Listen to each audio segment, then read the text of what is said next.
आज फिर से कश्मीर में एक आतंकी हमला हुआ है। आतंकी हमले में सीआरपीएफ के बंकर को निशाना बनाया जाना था, लेकिन वो जो ग्रेनेड बंकर को निशाना बनाने के लिए लाया गया था, वो भीड़ भाड़ वाले इलाके में संडे बाजार जहां पर लगा हुआ था वहां पर ब्लास्ट हो गया, जिसमें कई लोग जख्मी हुए हैं। ये खबर कश्मीर की है, लेकिन इस खबर पर चर्चा करना इसलिए बन रहा है क्योंकि फारूक अब्दुल्ला के सुर जो हैं वो फिर से बदलने लगे हैं।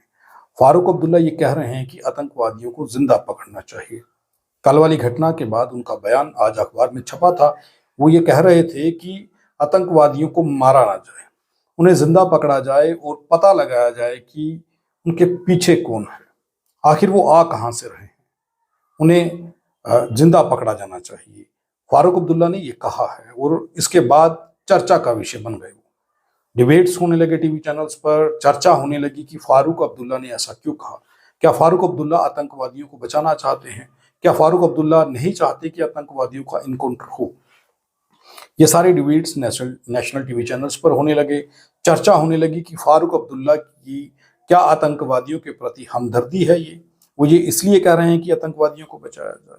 हालांकि उनकी पार्टी के नेता और कांग्रेस के कई नेताओं ने ये कहने का प्रयास किया या कहा कि फारूक अब्दुल्ला की मंशा ये नहीं है। जो वो कह रहे हैं उसका मतलब ये है कि आतंकवादियों को पकड़ा जाए और पकड़ने के बाद उनसे पूछताछ की जाए और पता चल सके कि आखिर आतंकवादी आ कहां से रहे हैं, उनके पीछे कौन है। इसमें कोई संदेह नहीं है। अगर देखा जाए तो संदेह नहीं है कि आतंकवादी कहां से आ रहे हैं और उन्हें पकड़ करके करिएगा क्या। पहले भी कई आतंकवादियों को पकड़ा गया, उन्हें जेल में रखा गया, कई सालों तक उनके खर्चे उठाए गए, बाद में हासिल क्या होता। तो क्या आतंकवादियों को जिंदा रखना चाहिए, जिंदा पकड़ना चाहिए, या मौके पर ही उनका खेल खत्म कर देना चाहिए? ये एक बड़ा सवाल है।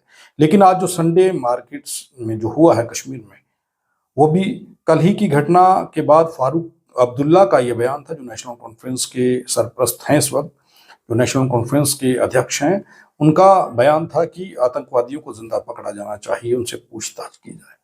अभी इस बयान को दिए हुए कुछ घंटे ही हुए थे, उसके बाद फिर से एक आतंकी हमला होता है संडे बाजार में।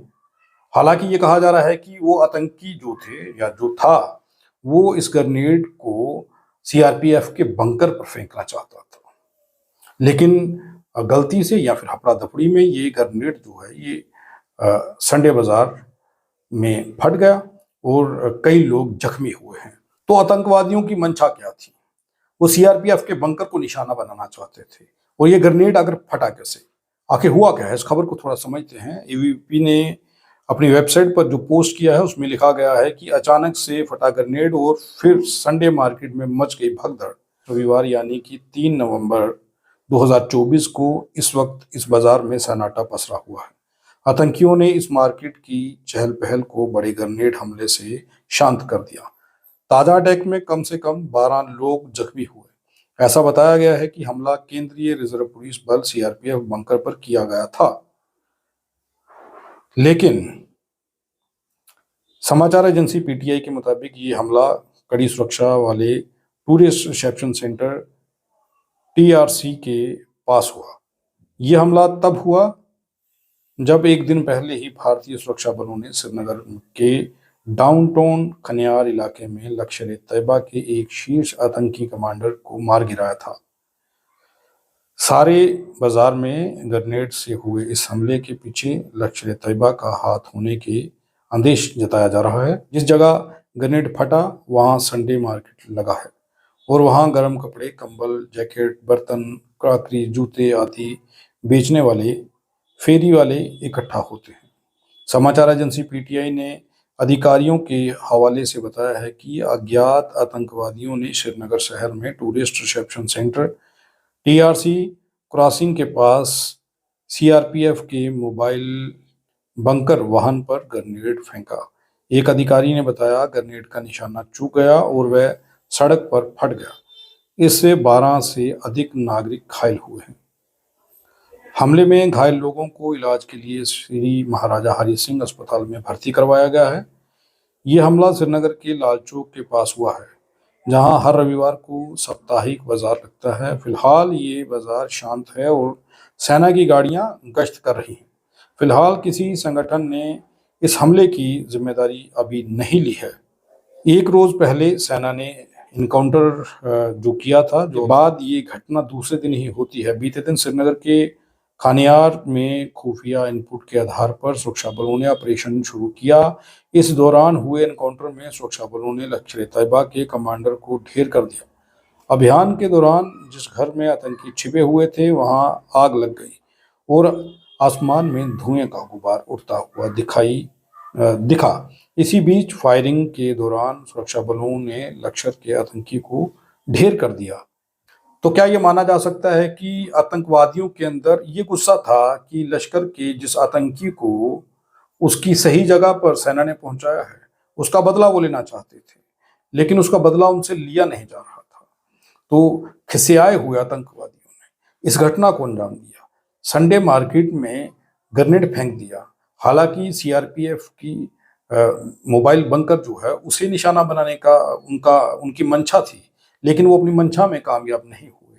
अब ये 2 मिनट की सोचिए कि आज ही के अखबार में फारूक अब्दुल्ला का बयान छपता है। वो कहते हैं कि आतंकवादियों को जिंदा पकड़ो, उनसे पूछताछ की जा सके, जाके पता चले आतंकी किस संगठन से हैं, कहाँ से आ रहे हैं, उनके पीछे कौन है। लेकिन सवाल ये है कि आतंकियों को जिंदा रख के करिएगा क्या? कब तक उन्हें जेलों में बंद रखिएगा? ऐसी बातें कही जा रही हैं। लोग कह रहे हैं कि आतंकियों को जिंदा पकड़ के करिएगा क्या? उन्हें अपने पास रख के उनके खर्चा उठाइए। क्या उन्हें जेलों में कसाब की तरह रखा जाए? उन्हें बढ़िया से बढ़िया ट्रीटमेंट दिया जाए? इन लोगों को जिंदा रखने की जरूरत है या नहीं है? फारूक अब्दुल्ला ने जब ये बयान दिया, उसके बाद ये चर्चा बन गई, टीवी चैनल्स पर डिबेट होने लगी। ये कहा जाने लगा कि जब से नेशनल कॉन्फ्रेंस की सरकार बनी है उसके बाद आतंकी हमले लगातार बढ़े हैं और आतंकी हमले रुकने का नाम नहीं ले रहे हैं। तो बार बार फारूक अब्दुल्ला बयान बदल रहे हैं, लेकिन सवाल यह है कि आखिर आतंकी हमले रुक क्यों नहीं रहे? हालांकि उपराज्यपाल मनोज सिन्हा ने यह कहा है कि इन आतंकियों को बख्शा नहीं जाएगा, उनको इसका मुंह तोड़ जवाब मिलेगा, इसका बदला लिया जाएगा जो वो कर रहे हैं। या हमारे सेना के जवान शहीद हो रहे हैं, घायल हो रहे हैं, हमारे स्थानीय लोगों की जान अगर आतंकियों की वजह से जा रही है या जो लोग घायल हो रहे हैं, इसका जवाब तो आतंकवादियों को देना बनता है। फारूक अब्दुल्ला पहले कह रहे थे कि आतंकवादियों को मुंह तोड़ जवाब देना चाहिए, फिर वो कहने लगे कि पाकिस्तान को बात करनी चाहिए, बात होनी चाहिए, टॉक होनी चाहिए। फिर वो ये अब कह रहे हैं कि आतंकवादियों को मारना नहीं चाहिए, उन्हें जिंदा पकड़ना चाहिए, ताकि उनसे पूछताछ हो सके कि उनके पीछे कौन है, आखिर वो आ कहां से रहे। क्या यही उनके कहने का मतलब था? लेकिन टीवी चैनल्स पर जो डिबेट हो रही है, भाजपा की ओर से ये कहा जा रहा है कि पाकिस्तान की ओर आतंकियों के प्रति फारूक अब्दुल्ला का इतना प्रेम क्यों, वो उनको बचाना क्यों चाहते हैं? क्या आतंकवादियों को नहीं मारना चाहिए?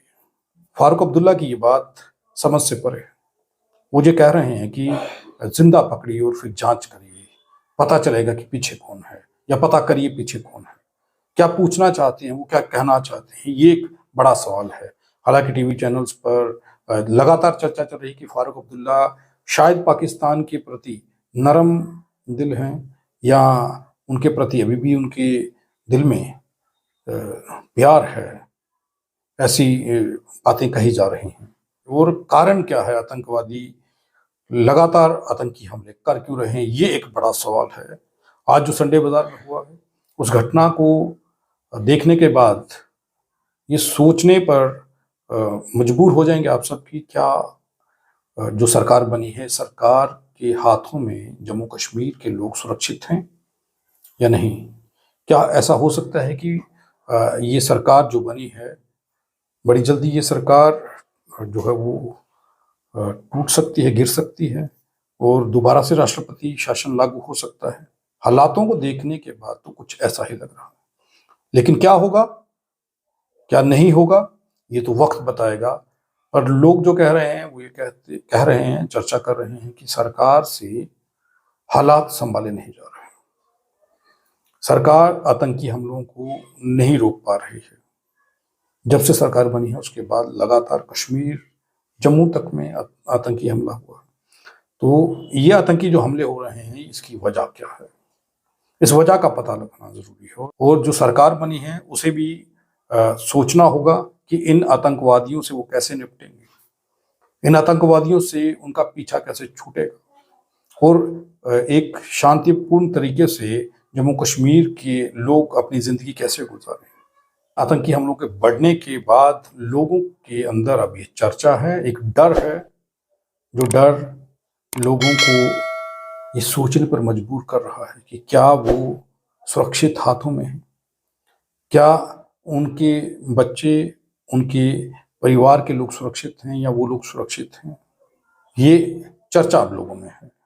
आप अपनी राय जो है वो कमेंट बॉक्स में ज़रूर रखिए और बताइए कि आप क्या सोच रहे हैं। सरकार चल पाएगी, नहीं चल पाएगी? अगर चलेगी तो कैसे चलेगी? तो क्या आतंकी हमले ऐसे ही होते रहेंगे या इन पर रोक लगेगी? आप लोग अपनी राय ज़रूर दीजिए ताकि पता चल सके कि जम्मू कश्मीर का आवाम क्या सोच रहा है। वो कितना सुरक्षित समझ रहा है अपने आप को इस सरकार बनने के बाद, या इस सरकार के बनने से पहले वो अपने आप को सुरक्षित समझ रहे थे। हम किसी भी प्रकार का कोई विज्ञापन नहीं लेते हैं, हम आज़ाद पत्रकारिता करते हैं। अगर आप चाहते हैं कि आज़ाद पत्रकारिता जिंदा रहे तो आरटीआई इंडिया न्यूज़ का आर्थिक सहयोग करें।